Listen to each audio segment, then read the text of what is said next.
Thank you. It's a great honor to be here today to present this work on behalf of our commission. As you heard, this is the work of 37 people, and no one could have done this on their own, or even 2 or 3 or 4 or 5 of us could have done this on our own. It really is a multidisciplinary product, and not just multidisciplinary, it is multicultural as well. That it was extraordinarily helpful to have members of the commission from basically 16 different countries.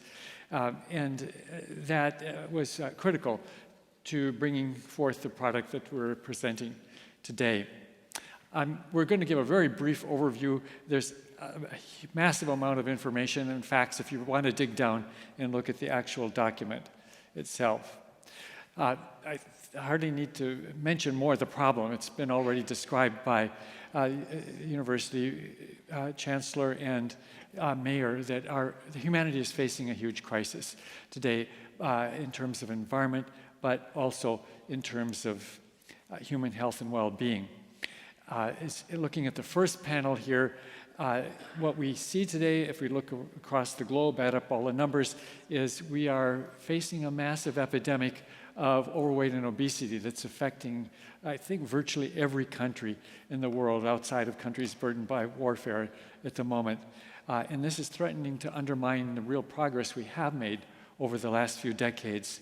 The lower figure there shows decline in undernutrition, but still we have an unacceptably high rate of undernutrition in the world. And the food system is truly broken because exactly in the same pace with obesity and non-communicable diseases rising as hockey sticks, we have exactly the same hockey stick patterns as we talk so often about carbon dioxide with regards to agricultural food systems pressure on the Earth system. We've come to a point where the food system actually is such a large force that has entered the Anthropocene. We're now in a geological epoch where we as humanity constitute the largest force of change on planet Earth, and food is the single largest contributor towards escalating environmental pressures, and therefore we need to take an Earth system approach to defining sustainable food systems. Up until this point, we really haven't been able to bend the curve on both the obesity epidemics and related epidemics of diabetes or the environmental curves. They're headed in the wrong direction. Just to focus now on the health side of this picture, the scale of this challenge is huge. There are approximately 2 billion people that are undernourished by definition of not having enough micronutrient intake. About 1 billion people undernourished, mostly young children, and several billion more with being overweight or having poor quality diets. Actually, the majority of the world's population is suboptimally malnourished, either because of too much or too little of the right foods. Just to put it into really on the ground picture, this is our family farm in Michigan in the Midwest. And when I was growing up, this was a farm, typical Midwest farm with small fields, huge biodiversity. This is what America in the Midwest looks like today.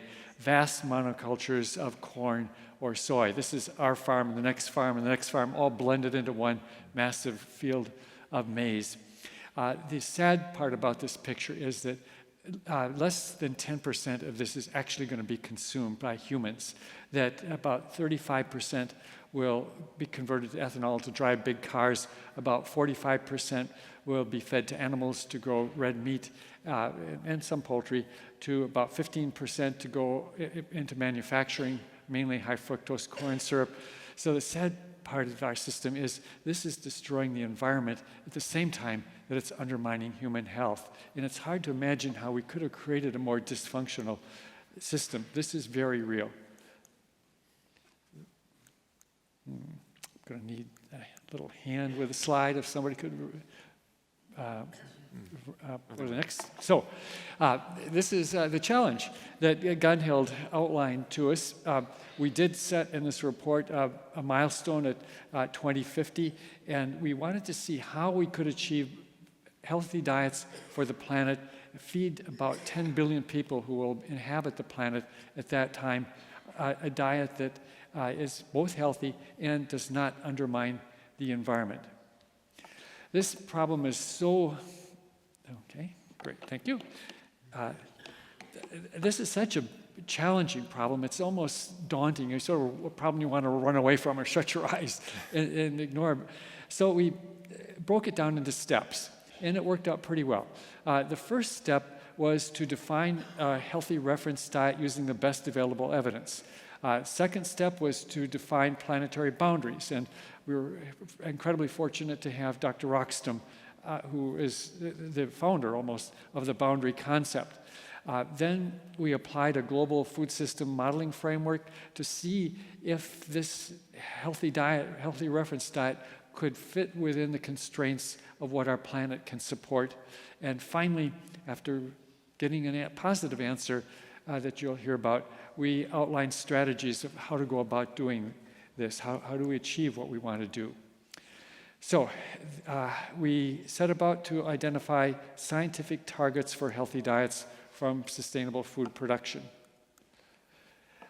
We looked at a vast amount of evidence. We really took the approach we will look at the best available evidence from all sources to define what a healthy diet is. First, looking at this picture through the health lens.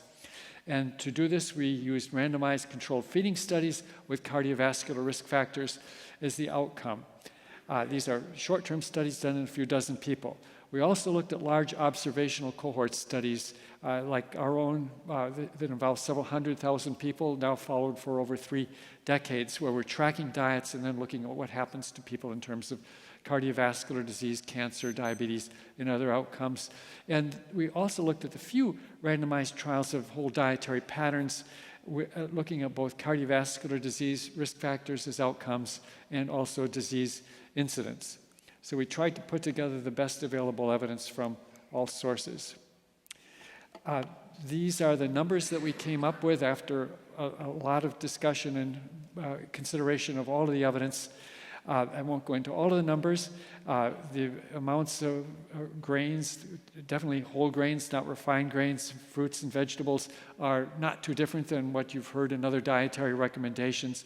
But we spent some extra effort looking at the major protein sources because our choice among those protein sources makes a huge difference both for health and for the environmental implications. Probably the most perhaps controversial are the quite modest amounts of red meat here from beef, pork, or lamb, which we identified as about 14 grams a day. By standards of North America and much of Europe, that may seem like quite a small amount, but this is actually about the amount that people were eating in the Mediterranean countries, the traditional Mediterranean diet, when those people were the healthiest people in the world. So this is not radical, despite what you might hear from our friends in the beef industry. It's a change for us. What does that mean on a 14 grams a day is sort of a nano burger, if that's what you are having. But of course, that's not what we're really talking about. What it means is about a big juicy hamburger once a week, if you want it, or a big juicy steak once a month, if you want it, which is sort of how people treated red meat in the traditional Mediterranean diet. It was something that was special for birthdays, for holidays, religious events. Modest amount of poultry, some eggs, that amounts to about 1.5 eggs per week. Fish has positive health benefits, so we included about 2 servings of fish per week, but then quite generous amounts of legumes and nuts, where that legumes would include beans and soy products, considerably more than most people are eating in Western countries, but definitely in the amounts that people are eating in other parts of the world. And of course, we wanted to focus on healthy unsaturated fats. I skipped over dairy, about 1 serving a day of dairy. We'll talk about that a little bit more, what that means in terms of global production, and keeping sugar relatively low. So if we map this out into a conceptual kind of figure, there it is. This is what a sort of average plate for a week might look at in terms of volume, because vegetables have a lot of volume, even though not many calories. We allocated about half of the plate for that, and then we broke up the rest of the plate according to the contribution for calories. So there's a modest amount of whole grains, there. Then, as you can see with those pretty colors, some dairy foods, some fish, some red meat in moderate amounts, but a fairly big section there for the plant-based sources of protein. Again, nuts, legumes, soy products primarily, some healthy fats and small amount of added sugar. One of our colleagues on the commission actually weighed and measured all of these out and put them nicely on a table. This is what a daily amount of food coming to about 2,500 calories would be. As you can see, there's a lot of variety there. Again, some different kinds of animal source foods, whole grains, nuts, legumes. You can do a lot with this, in literally thousands of different ways of putting this together. And we did want to emphasize that this is not a deprivation diet that we're talking about. We knew if anyone is going to adopt this, it has to be an aspirational diet. That means good flavors, variety, enjoyable, and one can be confident that they'll be healthy as well as protecting the planet. So these are just a sample of ways of meals that can be created with this kind of set of food choices. I will note that we allowed for each of these foods some ranges. There's a lot of swapping in and out you can do, again, to allow flexibility. You can be a vegan if you want to, but you can be an omnivore if you want to, and everything in between, but keeping the animal source proteins relatively low. We also did, of course, run a nutritional analysis, and this is very adequate in terms of minerals, vitamins, and certainly quite very good in terms of fatty acid composition. So, not surprisingly, one would expect that this would provide a very healthy diet.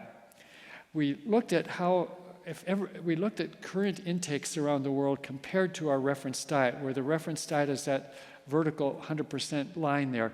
What you can see at the top is most parts of the world are way over in terms of red meat, but not every country. There's incredible variety and variation around the world. Some countries are about at that level already, a few are below that level. But on the low part of the figure there, almost all countries are low in fish, vegetables, fruit, legumes, whole grains, and nuts. So things are really out of proportion, and you can look at this as a bad picture. You can also look at this as opportunity for improving health and well-being. And we actually looked at the question, how much premature mortality could we prevent if everybody did adopt this healthy reference diet? We used 3 different modeling approaches here, and interestingly, all of them came out to a number around 11 million premature deaths per year. So what we can conclude is this is a very healthy way to go in terms of reducing mortality, cardiovascular disease, and many other health burdens that affect people around the world. So I'm going to turn it over to Dr. Rockström to talk about the environmental consequences. Thanks, Walt. And just as Gunhild pointed out in the beginning, the unique feature of this first ever scientific assessment is that we got the medical scholars to work together with the sustainability scholars for the first time, advancing an integrated, universal framework to quantify healthy diets from sustainable food systems. Now, the entry point on the sustainability side was the necessity of defining from a planetary scale the safe operating space for the food system. We therefore analyzed what are the fundamental environmental impacts that the food system generates today. And we know that food is the primary, actually the single largest cause behind greenhouse gas emissions, so climate change is one, land use change, biodiversity loss, water consumption is the world's largest single consumer of fresh water, and the largest interferer of the global nitrogen and phosphorus cycle, nutrients leading to eutrophication. So we're actually able, for the first time, to translate the Earth system science into quantifications of the planetary boundaries for food along all these key pressures caused by the food system, providing us with a safe space that if the food system can stay within this, we end up in the green safe operating space. Science has uncertainty, which you see here in the brackets. We call that the yellow uncertainty zone.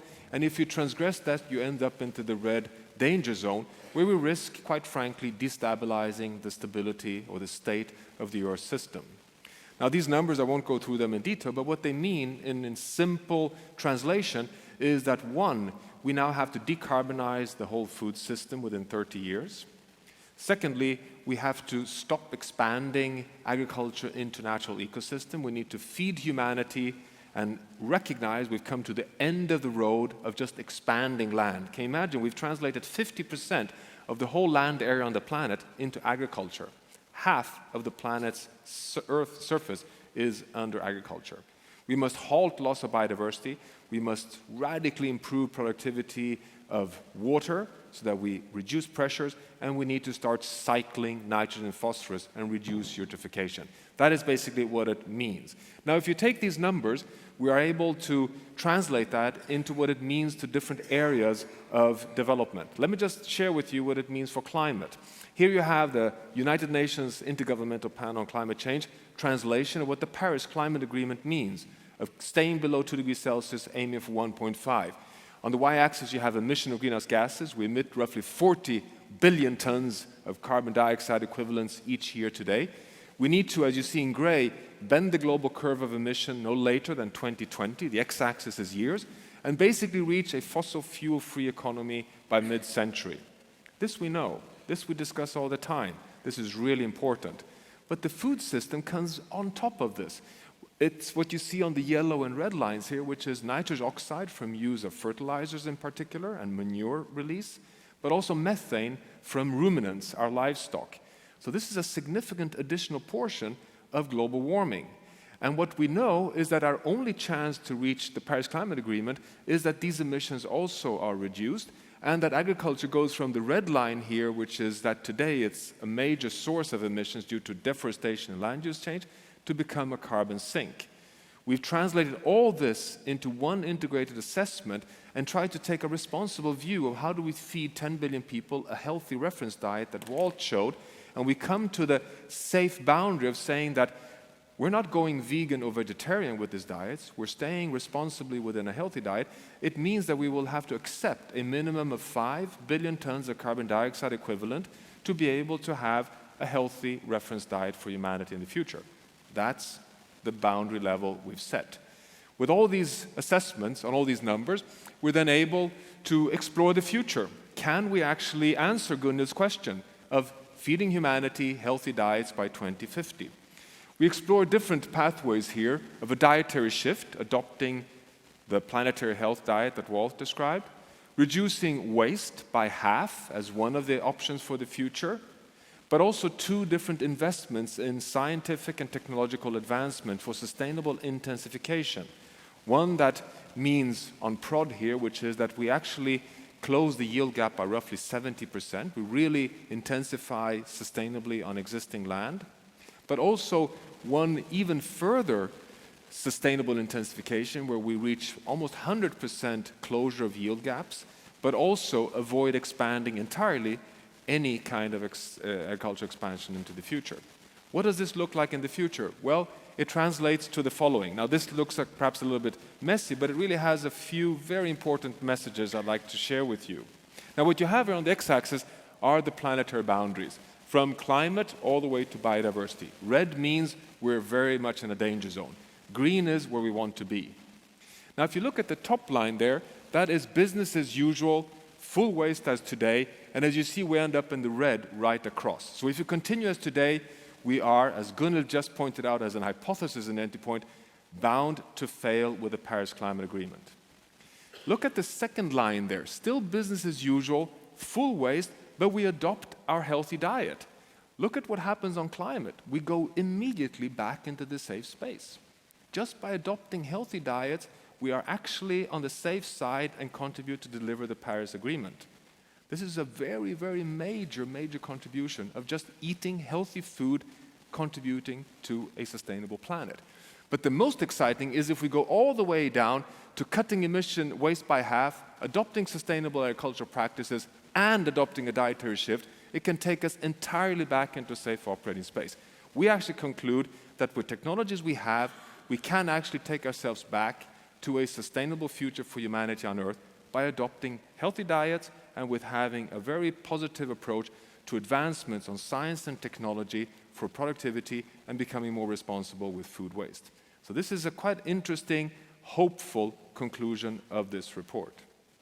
Now, we've done a lot of analysis of the different implications of this, and just to give you some examples of the wedge steps that this means. Here you have the inner circle, which is where we want to be in terms of the safe operating space. We are inside a stable planet.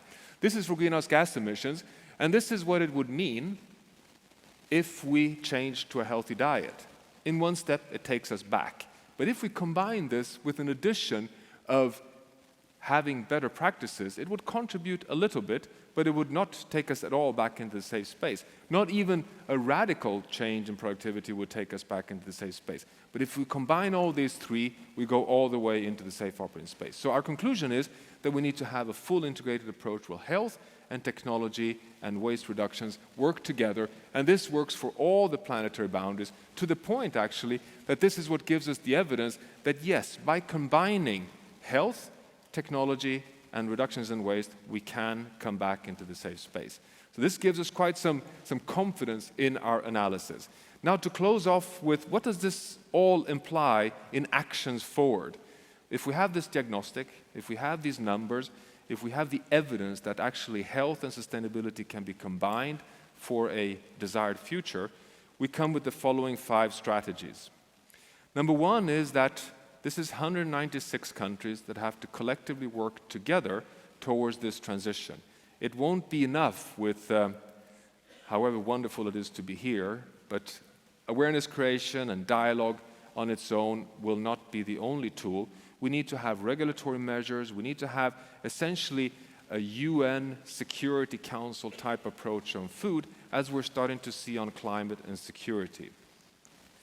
As a second strategy, we need to reorient agricultural priorities. We've spent 50 years on really investing massive amounts of research and development on increasing yield levels on the monocultures that Walt showed the pictures of when it comes, for example, to maize.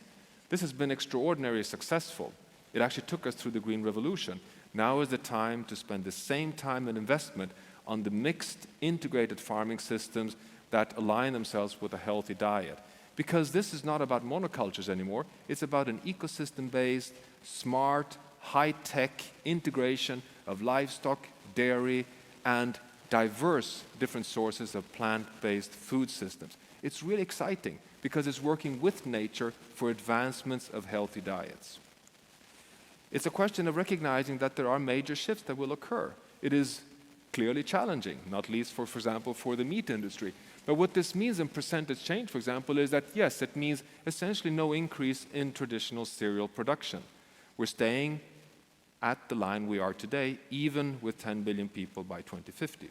It means a drastic increase in vegetable growth in agricultural systems, in fruits by 50%. Fish will have to increase. Norway will have a renaissance and boost on continuing its future on fisheries for humanity. Legumes and nuts. Nuts go up with 150%. These are major shifts. But look at what happens with red meat. A significant reduction, but still, as Walt points out, 1 serving per week, 1 serving of chicken, 2 servings of fish, actually 4 animal protein servings each week, but it's not the 1 hamburger per day equivalent as we, even in the Nordics, are consuming today. It means sustainable intensification. It's a really exciting agenda of breaking the dichotomy between ecological and conventional agriculture and to merging it together to sustainable intensification. I think it's a challenge for universities and research institutes around the world. It means closing yield gaps and actually a fair redistribution of, for example, more sustainability in those regions of the world here that essentially are operating at the highest yield levels but having problems with unsustainable production systems, compared to the sustainable intensifications in regions that are today having the largest yield gap. Africa is a 1-ton agriculture continent. 1-ton agriculture compared to the European levels of 6, 7, 8 tons on average per hectare per year. We're talking about major redistribution of fertilization. We're not saying that we should suddenly abandon fertilization. We're saying that Africa needs more, but the overuse in some parts of the world needs to be redistributed at a planetary Earth system science scale. We need strong and coordinated governance. We now need to really raise food to the global level of policy and business. And finally, we have the final fifth strategy, which is about cutting food waste by half. And that is something that we can all engage in, and is the time to respectfully take food for what it is, the precious part of our own future. So in concluding remarks then, just 4 key messages coming out of the EAT-Lancet Commission. Number 1, if I can get it to come, it's telling me that, here we are, that Gunhild already summarized this, which was actually an hypothesis entry point we had, is that, is it so that science now shows, and our conclusion is that the answer is yes, that if we do not transform the food system towards healthy and sustainable diets, we are unfortunately bound to fail on Agenda 2030 and the United Nations Sustainable Development Goals, and we stand a very small chance of fulfilling and meeting the Paris Climate Agreement. So a food transformation is necessary for our socioeconomic future and for our climate future. We need widespread, multi-sectoral, multi-level action from all actors in society, from communities, businesses, policy, and science to work together. We have the conclusion, which is clear, as Walt pointed out, that if we do not get this dietary change, we're unlikely to be able to really fulfill good lives for humanity, because we are facing a risk of premature deaths of over 11 million co-citizens per year due to unhealth related to diets. And finally, this is not only about technology and techniques and numbers, it is really about emotions and about ethics. It's about taking an ethical responsibility for 10 billion co-citizens in the world and finding a hopeful and desirable story for our children and grandchildren for the future. And isn't it fantastic that the science now shows that the story, the narrative, the new narrative about healthy and sustainable food can actually take us to a desired, prosperous, and socially equitable future for humanity on Earth. That is fundamentally what this EAT-Lancet report shows. Thank you very much.